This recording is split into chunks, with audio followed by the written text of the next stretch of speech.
Hello. Thank you very much for inviting me. I feel honored to be asked to participate in the Yatsu symposium. We were good friends, not only with me, but with my son and my wife. Where I once, when my son was 13 years old, I took him to Venezuela. He teamed up with Dr. Yatsu, and for years, whenever I went to a meeting, my son would ask, "Have you seen Dr. Yatsu? Have you seen Dr. Yatsu?" Then both Frank and I were invited to a congress in Bangkok, and then Frank and Mitch and my wife Marianne and I took a barge ride in one of the rivers of Bangkok. And then, of course, I knew Frank professionally. And he insulted me. At one time, in front of some respected colleagues, he said, "If ignorance were an alley, Hachinski would be a boulevard." However, I forgive him because he also taught me a lot. For example, he said, if you want to describe your experience and a series, or if you have something to report, if you've seen one case, you say, "in my experience." If you've seen two cases, you say, "well, in my series." And if you have seen three cases, you say, "in case after case after case." So you really know that this man was just a lovable man, a brilliant scientist, and just a superb human being. So I really feel touched that you asked me, because I'm happy to share whatever I can with you today. I do not have any conflict of interest. I think you know very well that the number of strokes, heart disease, and dementia are increasing in the world. And specifically in places like Canada, there is already a high percentage of neurological disorders, which are now at the top, they're top causes of disability-adjusted life years. As you probably know, this is a combined measure of premature death and years spent with disability. So globally, the stroke accounts for 52% of the DALYs. Dementias account for 9%. In Canada, stroke accounts for 30%, and Alzheimer's and dementia for 22%. So it's more than half also in Canada. So these are the statistics, so that one should be thinking about stroke and dementia and ischemic heart disease in the same breath, because they share the same risk factors. So they share the common risk factors and the same protective factors, but also want you to understand that they pose risk for each other. If you have atrial fibrillation, it can cause a stroke. If you have a stroke, it can actually cause atrial fibrillation. If you have atrial fibrillation, it can also lead to dementia. If you have a stroke, it doubles the chance of dementia. So I think we should be thinking in joint prevention and also in joint interaction. Diseases that occur together should be prevented and treated together. Now, among all the risk factors, the most powerful and prevalent is high blood pressure. And I'll emphasize this later in this talk. There are many protective factors. Some of them can be changed, some cannot be changed.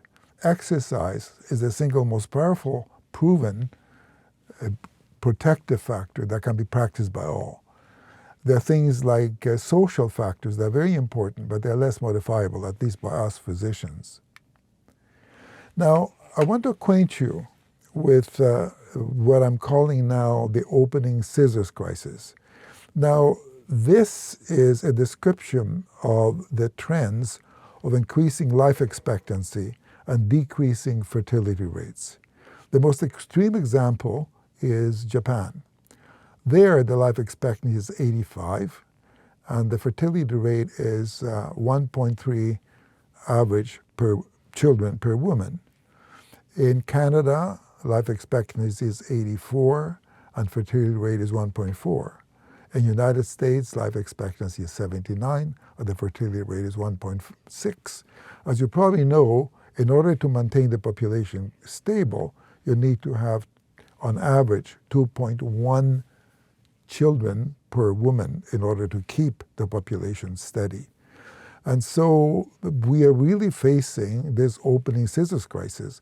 And I think we'll have to begin to think in terms not only of dealing with people at risk or who already have symptoms, but beginning prevention even before birth with the health of the mother and the children. Because unless we do that, then there'll be increasing waves of older people and we'll never cope with the increasing waves because of the aging population. Now, I want to sort of stop by, you probably are very knowledgeable about stroke, and if you're not now, you will be at the end of the symposium. So I want to mention a bit about the current approaches to what's called Alzheimer's disease. Actually, Alzheimer's disease is not really a disease in the elderly.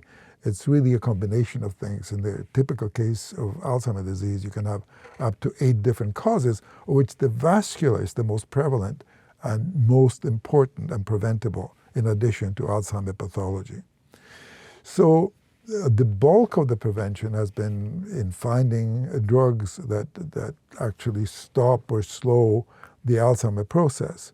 Now we have 2, but neither is powerful enough or affordable enough to make much difference.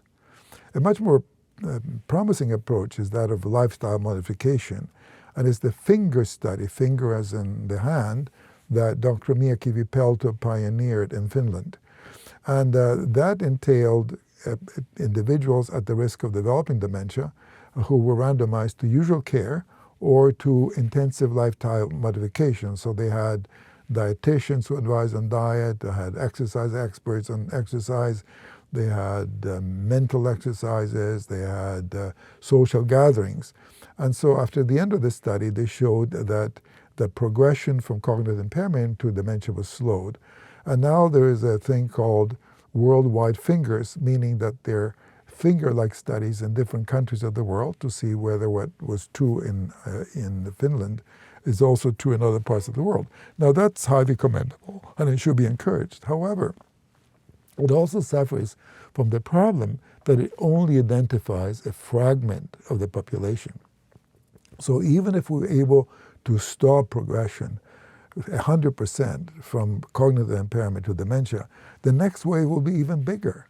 And so we will never be able to cope. So if we have any hope of modifying the trends, I think we have to start from before birth and through the lifespan, as is advocated by the World Health Organization. Now, the approach that we are advocating and hope to implement is what I'm calling holistic brain health approach. Now, we all know that the number of stroke patients, dementia patients, ischemic heart disease patients are increasing. That's the bad news. There's some good news.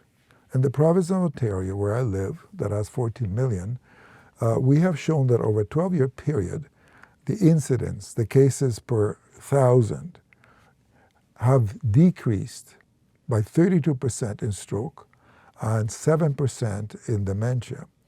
So that means that specifically about dementia, there are thousands of individuals who didn't develop dementia.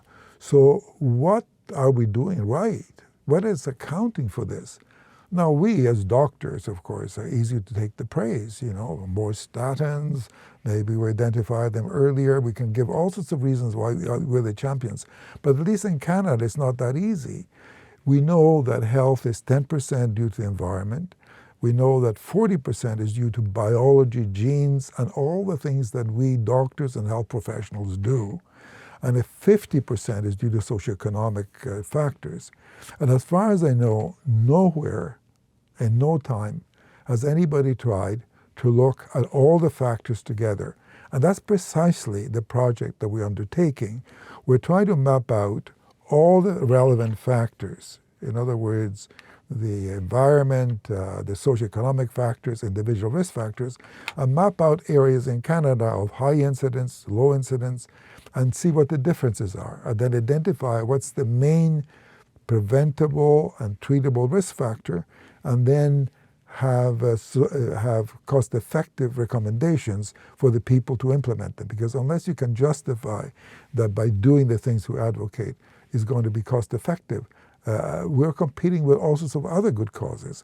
And I think we probably can show that preventing stroke and dementia and ischemic heart disease pays off big dividends. But we have to invest in prevention. Now, we are advocating what I'm calling holistic brain health.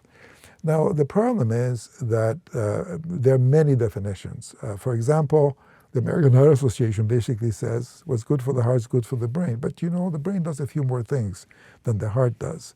And I think just by having a healthy physical health doesn't mean that you're overall health. And the pandemic has shown us how closely related thinking, feeling, and connecting with others is. Most of us were anxious because we were afraid that we were going to get COVID, and or that one of our loved ones would get COVID. And in fact, I lost a cousin in the United States who died from COVID. Well, I grieved, and I certainly didn't feel like working. I didn't feel like talking to others. So we know that your mental state, how you feel, determines to a great extent how you perform cognitively and also how you relate to others. And then the one area that we have really neglected is social health. And as you may remember, a couple of months ago, the Surgeon General produced a report saying that isolation, social isolation, and solitude can account for an increased risk of early mortality by 26%, increases the risk of heart disease by 29%, it increases the risk of stroke by 32%, increases the risk of dementia by 50%. So the way that we have gone around having to reconcile all the different definitions is that we're proposing a couple of definitions that encompass all the others. In other words, all the specific definition, like from the American Heart Association, for example, was good for the heart, is good for the brain. Well, that's within the larger definition. The definition of mental health can be accommodated with this because we are talking about at least 3 levels of definitions. If brain health matters to everybody, then everybody should be able to understand it. So our working definition is when you're thinking, you're feeling, and you're connecting with others is the best it can be. And then a more scientific one is a state of optimal cerebral, mental, and social function in a safe, healthy, supportive environment. As it happens, this summarizes the 5 determinants of brain health as advocated by the WHO. Physical health, healthy environments, safety and security, learning and social connection, and access to quality services.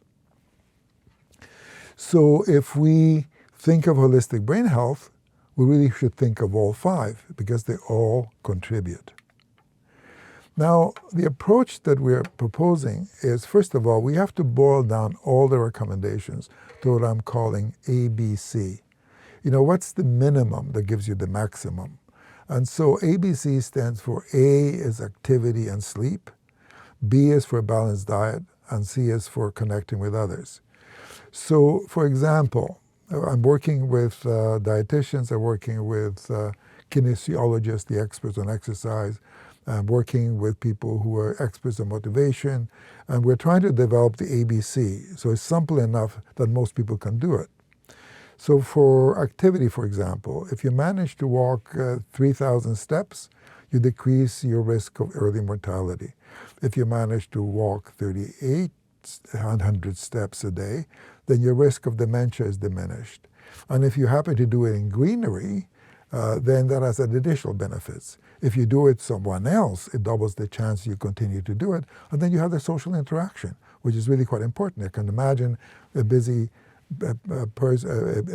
woman in particular, you know, like she has the kids and she also has a job and, you know, she's going crazy. And then, you know, 2 or 3 times a week, she goes with a friend for a walk in the forest or in the greenery.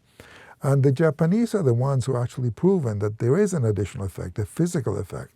So they studied 24 communities, and they compared walking in the city versus walking in where there's greenery in the forest. And they found that the anxiety level went down, the heart rate went down, the blood pressure went down. And they even have a word for it, Shinrin Yoku, which means forest bathing. So clearly, simple things can be done most people. And the other point is that we are not insisting that everybody do everything, but people can choose what they can do. And something that's done by many amounts to a lot. If you can change things in the population, that makes a big difference. One problem with prevention has been that we who work at universities are very good at producing information, but we seldom connect that to motivation. And the motivation can be individual, as I mentioned, or can be communal or with others. And there's an African saying that said, if you want to go fast, go alone. If you want to go far, go with others. And I think that's what we're advocating. And then implementation. Again, we often do studies, and then when the study finishes, then it's all done. We are trying to work with the natural leaders that already exist and the institutions that exist. And we want to develop the tools and be the advisors. On the side, be the people who monitor things, and so that when we demonstrate that holistic brain health has good results, then that'll be adopted by the institutions where we do the studies in. And we are sort of working on the principle of the minimum for the maximum. What's the least that gives you the most? So, for example, going back to activity, just moving gives you benefit. The more the move, the better. And there comes a point where to get the additional benefit, you have to work more. Most people wouldn't want to bother. But if you get that ABC, you're really getting most of the benefit. It's the old 20%, 20-80 rule. You know, a lot of the 80% of the benefit is often in 20% of the effort. Now, so how do you measure holistic brain health as I defined it? Well, we're proposing a very simple questionnaire of 5 points. And this is based on existing literature. There are questions like, for example, how is your memory compared to a year ago? Apparently, that's quite a reliable question for the individual. So one principle is ask the comparison for the individual. The other point is that it has been shown that you can have 10 points or 7 points, but the one that's most reliable and robust is 5 points.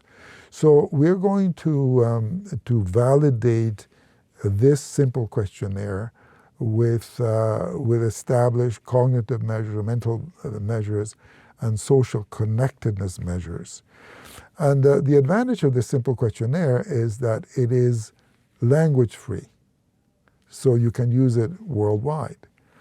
It is literacy-free, because one forgets that in many parts of the world, people have never had the chance to learn how to read and write, especially women.